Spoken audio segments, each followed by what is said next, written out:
Could you explain what astrology is? What is different about Vedic astrology? How can one explain what horoscope is? How do you practice astrology?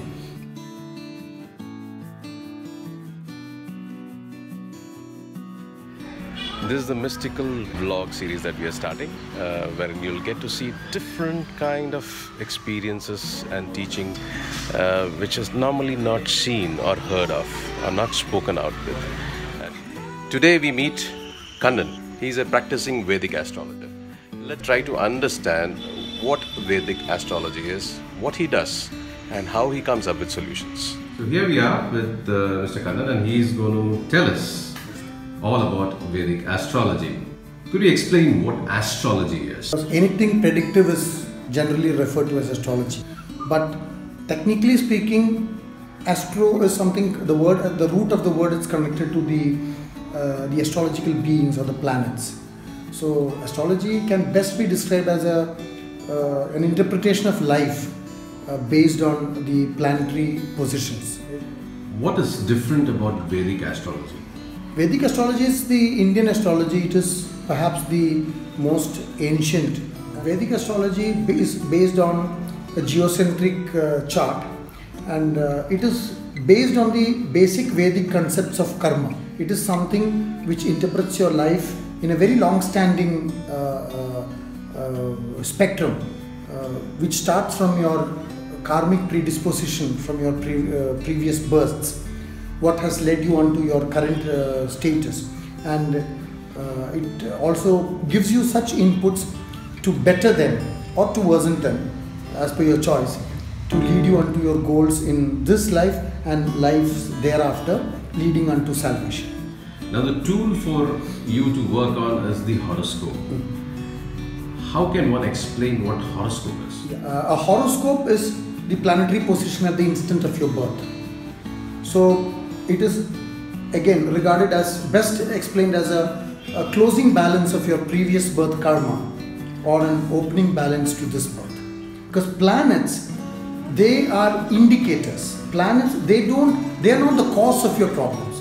They are just indicators to it. So if planets at your birth indicate something good or bad, that obviously the reasons should have preceded.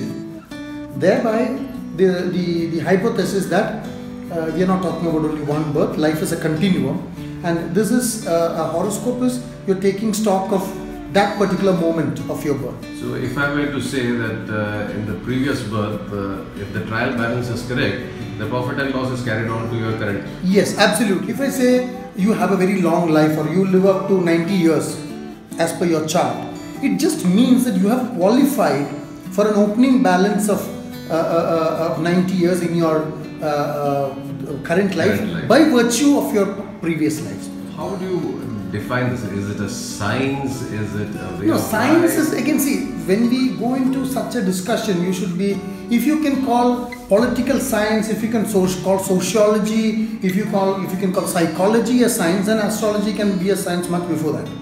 Because the distance to the moon, the distance to the sun, the prediction of when the eclipses happen, these were all found. We have at least written record of over 5,500 years in India without any telescopic information. So science is verified knowledge. How do you practice astrology? Astrology has got Pramana Bhaga and Bhala Bhaga. Pramana is the calculative part, the astronomical part of where you calculate the planetary positions and the relative positioning to your geocentrical positioning of the planets. The second part is the interpreting part. In the interpretations, it depends upon what these planets signify to your life.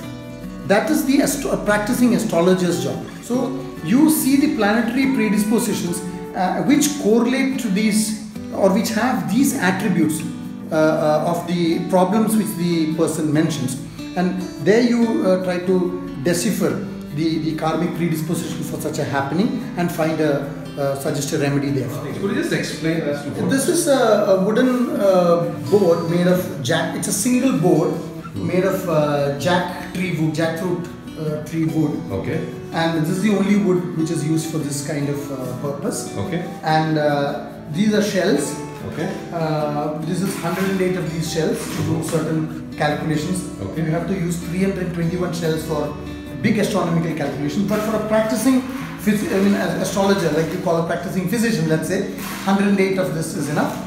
And then this is the zodiac sign. Okay. Starting from Aries. Okay. You come down here to Pisces.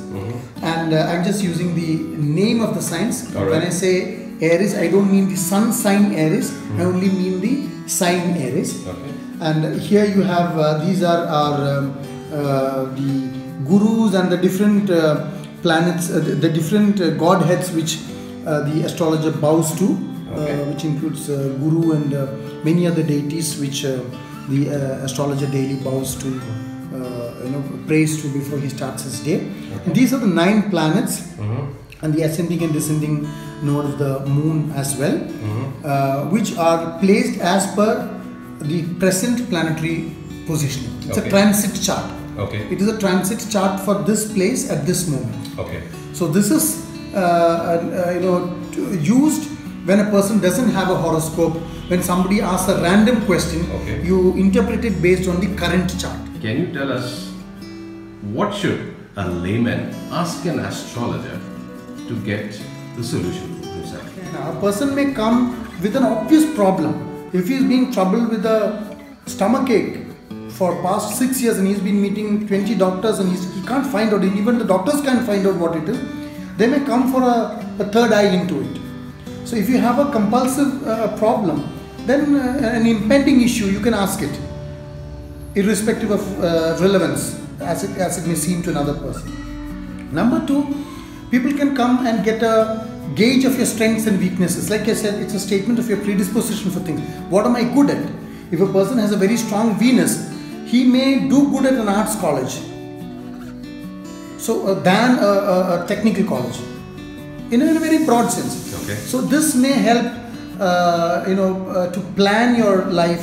So if I'm wanting to do something in my life, does it match with my astrological profiling? So once you know that it matches, then you can go ahead very strongly. If you know that, well, astrologically your horoscope is not predisposed, then you can either decide to quit it, or at least be sure that you will have to work hard if you're swimming against the astrological wave. How did you get into this? I had a peep into a few of the early Indian sciences, and this is one which sort of suddenly took my interest, because without the help of medicine, without the help of gadgetry, you're able to actually scan into the basic nature. Astrology is seen as that eye with which Veda perceives the world and acts accordingly. So it is like God's this fast-changing technological world. How do you see the future of Vedic astrology? It's already evolving. The way it is done. Now earlier, an astrologer, to make your horoscope, you would have taken a day or two without, doing nothing else and sitting with these shells and a pen and paper.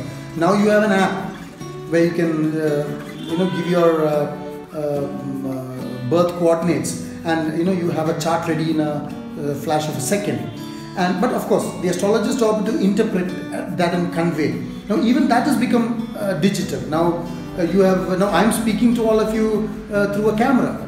You can send the birth details. We have e-consultation. What are the basic qualities that one needs to be a Vedic astrologer? Yeah, that is mentioned in the slokas. Jyotish Shastra Vidaktho Ganita Patu. He should be abreast with and very fast with his mathematical abilities. Vrittavan, he should have a clean background, ethically, morally. Satyavacha, he should speak truth and nothing but the truth. Vinayi Vedadhyayi, he should be humble and accept knowledge and accept arguments.